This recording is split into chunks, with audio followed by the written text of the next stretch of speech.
بسم اللہ الرحمن الرحیم. ناظرین، پروگرام کرنٹ افیئر کے ساتھ آپ کا میزبان سید آصف علی حمدانی حاضر خدمت ہے. ناظرین، اس وقت پاکستان کے اندر جہاں پہ بہت سارے اور مسائل معاشی، سماجی، سیاسی، عدم استحکام ہے، وہاں پہ ایک سب سے بڑا مسئلہ اس وقت ایشو اٹھا ہوا ہے الیکشن کمیشن کا.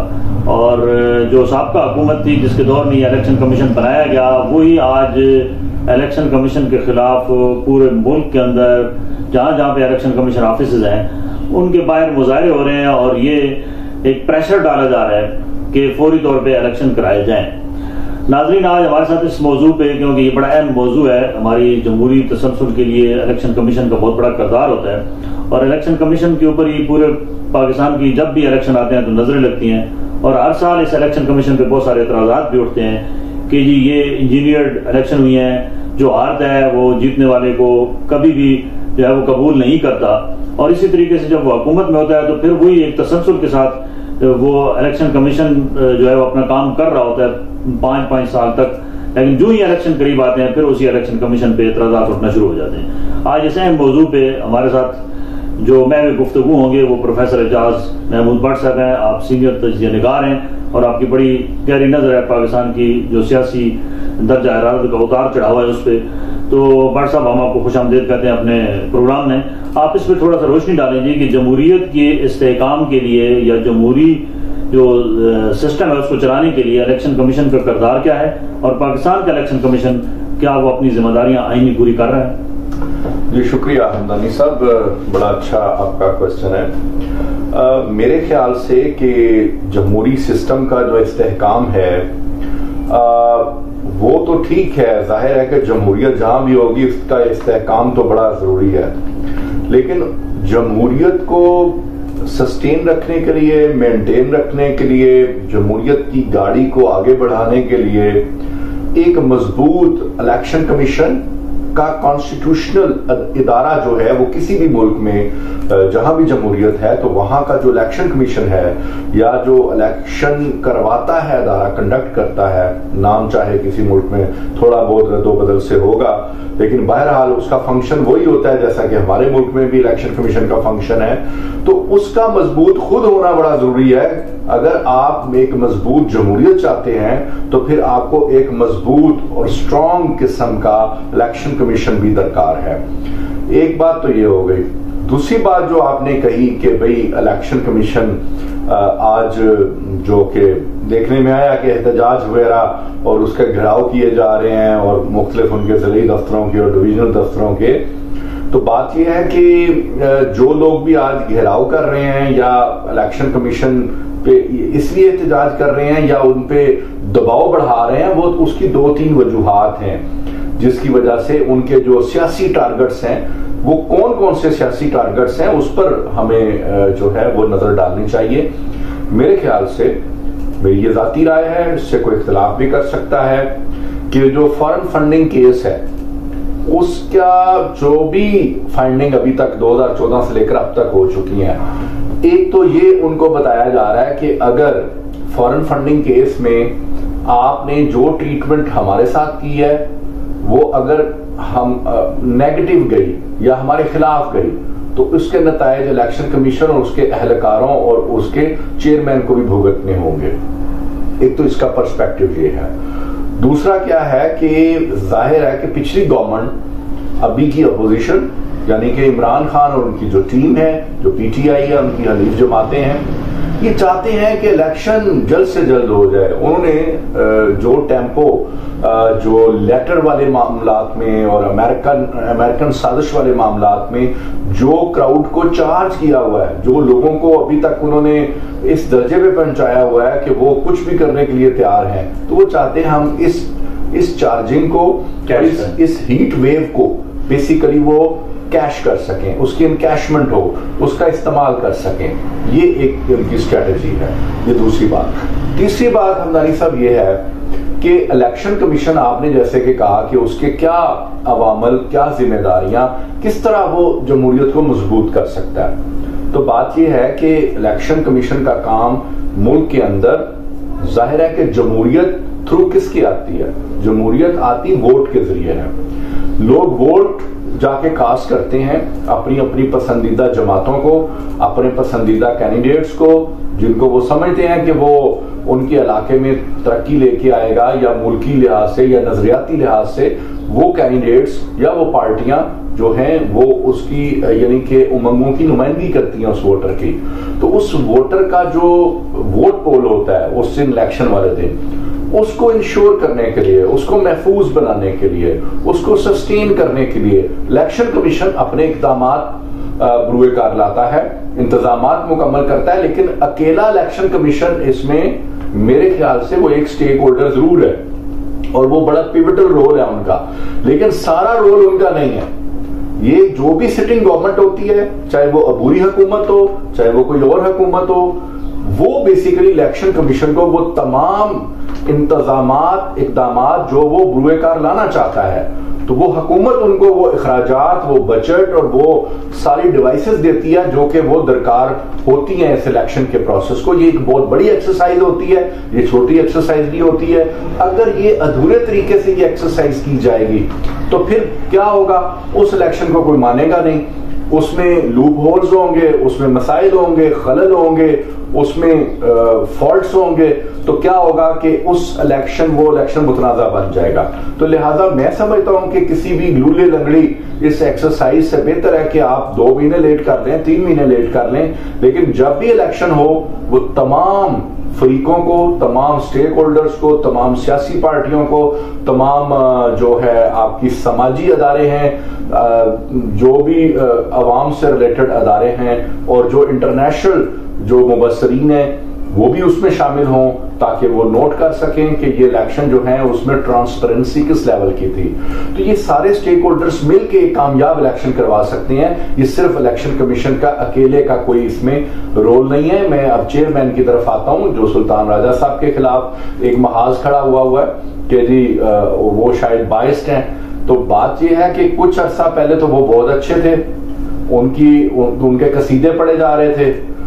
تمام جو سابقہ حکومت ہیں وہ چاہے وزیر اعظم ہوں, ان کی جو باقی وزراء ہوں, وہ تو ان کے لیے بڑے قابل قبول تھے. لیکن کیا ہوا کہ 1-2 مہینے کے اندر اندر ہی وہ جو چیئرمین ہے الیکشن کمیشن کے وہ متنازع بنے ہوئے ہیں. یہ خیر کسی دن کوئی اور پروگرام کریں گے تو شاید آج کا وقت ہمیں یہ اجازت نہ دے کہ ہم اس پر بڑی سیر اصل گفتگو کر سکیں. لیکن بہرحال انہوں نے کوئی ایسی دکھتی ہوئی رات ضرور دبائی ہوئی ہے جس سے کہ کچھ لوگوں کو پرابلم ہو رہی ہے. تو یہ بتائیں کہ پروفیسر صاحب کہ یہ جو ای وی ایم مشین کے ذریعے گورنمنٹ سابقہ گورنمنٹ کہتی تھی کہ ہم الیکشن جو ہیں وہ کروائیں گے, تو آپ کیا سمجھتے ہیں کہ ہماری اتنی اس کے اندر کیپیبلٹی ہے اس وقت, ہمارے پاس اتنی سہولیات موجود ہیں, اتنے فنڈز پرووائڈ کر دیے گئے ہیں سابقہ حکومت نے کی ہیں الیکشن کمیشن کو کہ یہ اتنا بڑا پروسیس جو ہے وہ الیکٹرول مشین کے ذریعے کرایا جا سکے؟ جی دیکھیں یہ بڑی ٹیکنیکل چیز ہے جی, اور ہمدانی صاحب میں آپ کو بتاتا چلوں پچھلی حکومت نے کوئی کسی قسم کے فنڈز ابھی تک ریلیز نہیں کیے تھے, اور جسٹ ہوم ورک ہو رہا تھا, اس پہ پیپر ورک ہو رہا تھا.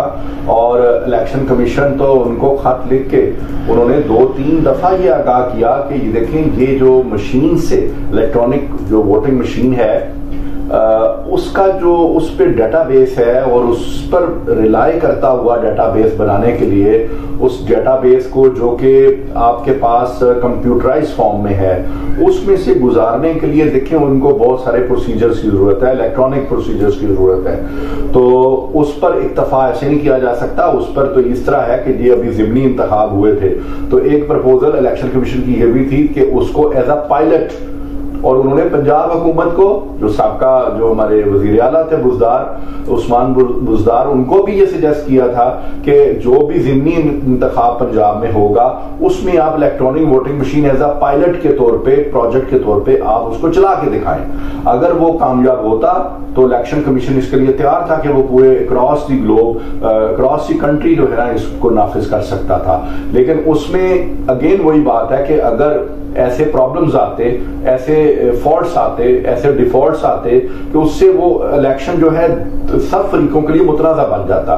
تو پھر اتنی بڑی ایکسرسائز کرنے کا کیا فائدہ کہ سب یہ کہیں کہ نہیں جی نہیں یہ الیکشن صحیح نہیں ہوا, میرے ووٹ زیادہ ہیں یا میرے ووٹ کم ہیں یا اس کے کم ہیں, تو پھر ہم انہی چکروں میں لگے رہتے اور پھر دوبارہ جو ہے نا یہ اسمبلیوں میں یہ بات جاتی اور وہ اسمبلیاں متنازع ہوتی. تو میرا خیال ہے ایسی ایکسرسائز کا کوئی فائدہ نہیں تھا. پروفیسر صاحب یہ بتائیں کہ ابھی عمران خان صاحب کی طرف سے اور ان کے جو قانونی ماہرین ہیں ان کی طرف سے ایک ریٹ پٹیشن بھی دائر کی گئی ہے کہ جی یہ جو ہے پروسیس اس کا فارن فنڈنگ کیس ہے, یعنی کہ کسی بھی جماعت کا جو آڈٹ ہے وہ کہتے ہیں ہمارے ساتھ باقی جماعتوں کے بھی ہونے چاہیے. تو یہ اگر ایک ہی دفعہ کر دیا جائے تمام جماعتوں کا, اور ہونا بھی چاہیے جتنی بھی پولیٹیکل پارٹیز جو رجسٹرڈ ہیں الیکشن کمیشن کے ساتھ, ان کا آڈٹ ویسے اگر تمام کا ہو جائے تو یہ بہتر نہیں ہے کہ ایک ہی دفعہ سارا معاملہ حل ہو جائے. اچھا حمدانی صاحب, اس میں نا ہماری پبلک بھی, میں سوشل میڈیا بھی دیکھتا ہوں, اس میں بھی تھوڑی سی کنفیوژن کا شکار ہیں لوگ. ان کو اصل میں اس معاملے کی سمجھ نہیں ہے. دیکھیں یہ ایک ایگزیکٹو معاملہ فی الحال نہیں ہے, یہ ایک ابھی کورٹ آف لا کے اندر ایک معاملہ تھا جو کہ باقاعدہ پیٹیشن فائل کی گئی تھی 2014 میں. وہ تحریک انصاف کے جو پائنیئر فاؤنڈر ممبر ہیں, وہ جو بابر صاحب ہیں, انہوں نے وہ فائل کی تھی. دیکھیں بات یہ ہے کہ آپ کو میرے خلاف کوئی پرابلم ہے, آپ تھانے میں جاتے ہیں یا آپ کورٹ میں جاتے ہیں کہ میں نے ایک دیوار جو ہے وہ گھر کی اونچی بنائی ہوئی ہے, آپ میرے ہمسائے ہیں, تو آپ کو نہ ہوا آتی نہ روشنی آتی ہے, آپ ایک پٹیشن فائل کرتے ہیں یا آپ ایک سیول سوٹ کرتے ہیں. تو باجی عدالت نے تو اس دیوار کے حوالے سے دیکھنا ہے نا, آپ اسے پورے محلے کی چھتیں یا باقی روشن دانوں پہ تو نہیں شروع ہو جانا. تو بات یہ ہے کہ جس طرح کی پٹیشن تھی کورٹ آف لا کے اندر, وہ تو وہ پروسیجرل ایک چیز ہے جو کہ سیریل وائز آگے چلتی ہوئی یہاں تک پہنچی ہے. اب یہ دیکھیں یہ 2-3 چیزوں کو مکس کر دیتے ہیں لوگ, ایسا نہیں ہے. یہ جو ابھی فارن فنڈنگ کیس چل رہا ہے یہ ایک پیٹیشن کی بیس پہ چل رہا ہے جو کہ ان کے خلاف کی گئی تھی, ایک شکایت تھی. اس شکایت کے ازالے کے لیے جو ہے وہ عدالتیں جو ہے اپنا کام کر رہی ہیں. اس میں الیکشن کمیشن کو بھی ڈائریکشن آ گئی ہے اور ہائی کورٹ کی بھی ڈائریکشن موجود ہے. تو وہ اس نہائی تک پہنچا ہے. اگر آپ یہ کہتے ہیں کہ نہیں جی سب سیاسی پارٹیوں کو آڈٹ کر لیا جائے, دیکھیں یہ ایک ایگزیکٹو معاملہ ہے, یہ حکومتوں نے طے کرنا تھا. اب 3.5 سال ان کی حکومت رہی ہے, 4 سال, تو انہوں نے کیوں نہیں پارلیمنٹ میں یہ چیز لے کے آئے کہ سب جو سیاسی پارٹیاں اپنا اپنا آڈٹ کروائیں.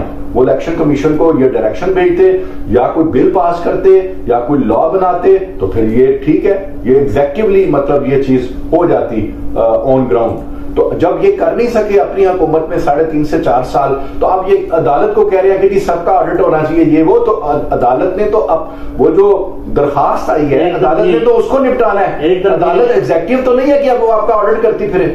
ایک طرف یہ کہہ رہے ہیں کہ جلدی الیکشن بھی کرائیں, دوسری طرف یہ کہہ رہے ہیں کہ سب کا آڈٹ بھی ہو. یہ ممکن نہیں ہے, 2 چیزیں پاسبل ہیں. یہ ممکن نہیں ہے جی. کیسے یہ ممکن ہے کہ آپ 1-2-3 مہینے کے اندر سب سیاسی آپ دیکھیں جو اپنے آپ کو سب سے ٹرانسپیرنٹ جماعت کہتی ہے, جو اپنے آپ کو انقلاب کا دائی کہتی ہے, جو اپنے آپ کو امام خمینی اور بہت کاسٹرو اور نیلسن منڈیلا کی مثالیں دیتی ہے, جو جماعت وہ 2014 سے لے کر آج 22 ہو گیا, 8 سال میں وہ اپنی رسیدیں اور اپنے اکاؤنٹس پیش نہیں کر سکی. اور وہ جماعتیں جو ان کے مطابق کہ وہ ہیں ہی چور, وہ ہیں ہی ڈاکو, تو مجھے بتائیں وہ کیا 8 دن میں سب کچھ کر دیں گے, سامنے ارچی رسیدیں ان کی آ جائیں گی؟ تو میرا خیال ہے یہ فیزیبل نہیں ہے, یہ گراؤنڈ ریئلٹی بھی نہیں ہے. تو اس کے لیے ایک بہت بڑا ہمیں ایک ایگزیکٹو پروسیجرل ڈاکومنٹ بنانا پڑے گا, ایک اسٹینڈرڈ آپریٹنگ پروسیجر اس کے بنانے پڑیں گے, اور اس میں ادارے اسٹیک ہولڈرز ہوں گے, 2-4 ادارے. دیکھیں فائنینس آپ نے چیک کرنا ہے, آپ نے اس کو لیگلی چیک کرنا ہے, آپ فائنینشلی چیک کرنا ہے, آپ کا FBR اس میں ہوگا, آپ کے اور بہت سارے بینکس ہوں گے, بہت سارے ادارے ہوں گے, تو پھر جا کے وہ آڈٹ کا سارا سسٹم اسٹیبلش ہوگا. اب یہ تقاضا کرنا ہے کہ نہیں جی آپ ہمارا کر رہے ہیں تو ان کا بھی کریں, ایسا تو نہیں ہے کہ میرے خلاف اگر میں نے کسی کا سر پھاڑا ہو تو میرے خلاف اگر تھانے میں درخواست ہو تو میں کہوں نہیں جی جس نے سر پھاڑا ہے پہلے ان کا کریں تو پھر میرے تک پہنچے. اس طرح کی یہ بچوں والی بات میرا خیال نہیں پاسبل. اچھا پروفیسر صاحب یہ بتائیں کہ یہ جتنی پولیٹیکل جماعتیں جو رجسٹرڈ ہیں الیکشن کمیشن کے ساتھ, جب وہ رجسٹریشن پروسیس ہوتا ہے تو اس میں باقاعدہ ان کی الیکشن پارٹیز کے اندر کے الیکشن کی بھی تمام چیزیں مانگی جاتی ہیں کہ آپ اپنا الیکشن کروائیں، اس میں آپ کے 5000 سپر ممبرز ہونے چاہیے، اس میں الیکشن کمیشن کے پاس ان کی تمام لسٹیں ہونی چاہیے. تو یہ جو ہماری پولیٹیکل پارٹیز ہیں جن کے اندر سمجھ لو ون مین شو ہم شروع سے دیکھ رہے ہیں، چاہے ابھی یہ پی ٹی آئی کیوں نہ ہو، تو جو بھی ان کا ایک جو سربراہ ہوتا ہے اب اس کے پیچھے پوری ایک نسل تیار ہو رہی ہے. ٹھیک ہے، تو یہ تو موروثی سیاست کی طرف ہم نہیں جا رہے ہیں. پولیٹیکل پارٹیز کے اندر جمہوریت نہیں ہے، جبکہ وہ سارے کہتے ہیں کہ جمہوریت ہم علم بردار ہیں، الیکشن بھی 5 سال بعد ہونے چاہیے. تو کیا ان پولیٹیکل پارٹیز کے اندر بھی الیکشن ہونا ضروری نہیں ہے؟ اور ایک سے زائد مرتبہ صدر یا جنرل سیکرٹری کا رہنا یہ بھی تو کوئی زیادہ 2 دفعہ ہو یا 3 دفعہ ہو، لیکن یہ تو ریگولر چل رہے ہوتے ہیں اور پھر ان کے پیچھے ان کی اولادیں کھڑی ہو جاتی ہیں.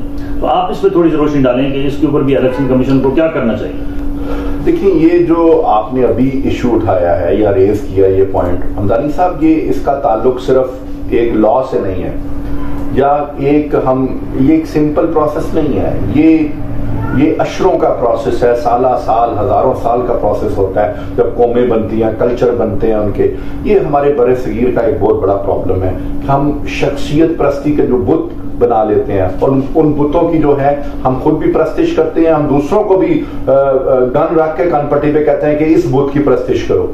تو بات یہ ہے کہ یہ کلچر آج سے نہیں یہاں پہ ڈیولپ ہوا ہے، برِ صغیر میں یہ بہت عرصہ پہلے سے یہ ڈیولپ ہوا ہے. یہ ہمارا کلچرل ایشو ہے، یہ ہمارا سماجی ایشو ہے، یہ ہمارا نفسیاتی ایشو ہے، یہ ہمارا نظریاتی ایشو ہے. تو آپ کیسے فار ایگزامپل کوئی چھوٹا سا ادارہ کہ جی نہیں جی یہ رولز ہیں آپ نے فالو کرنے ہیں، اس میں آپ جو ہے شخصیت پرستی نہ کریں، ون مین شو نہ کریں، تو یہ اس طرح نہیں ہوگا. اس کے لیے بھی بڑی ایکسرسائز چاہیے.